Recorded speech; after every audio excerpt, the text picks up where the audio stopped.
Whiskers was a black cat. He had white paws and a white-tipped tail. Whiskers lived in a little village. The houses were small and painted bright colors. Whiskers loved to explore. He liked to find new places to nap. But most of all, Whiskers loved shiny things. He collected buttons and beads. He even liked bottle caps. One day, Whiskers was exploring. He found an open window. It led to Mrs. Puddlewhip's attic. Mrs. Puddlewhip was the village seamstress. Whiskers jumped into the attic. He landed softly on a pile of fabric. The attic was full of treasures. There were needles and thread and spools of ribbon. Whiskers sniffed at a basket of buttons. It was overflowing with colorful and shiny buttons. There was a big red button with sparkles. Whiskers had never seen anything so shiny. Whiskers batted the button with his paw. He chased it across the attic floor. Suddenly the button flashed. Everything around Whiskers started to shake. The attic disappeared. Whiskers found himself sitting in the middle of the village square. But something was different. The houses were jumbled. The streets were all mixed up. Whiskers didn't understand. He looked around at the strange new village.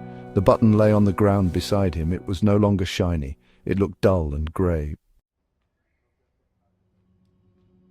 The villagers came out of their mixed-up houses. They were confused. "What happened to our village?" they cried.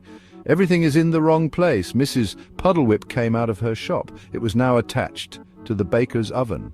She saw Whiskers in the square. He looked guilty. "Whiskers!" she exclaimed. "Did you take something from my attic?"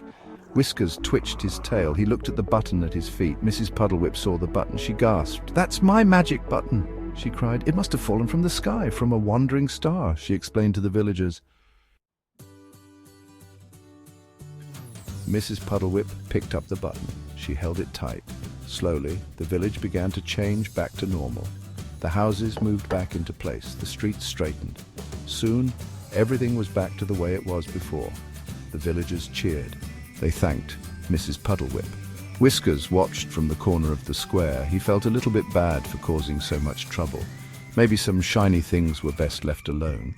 But as he padded away, he saw a glint of something under a bench. It was a tiny, sparkling bell. Whiskers couldn't resist. He batted it with his paw, giving it a playful nudge.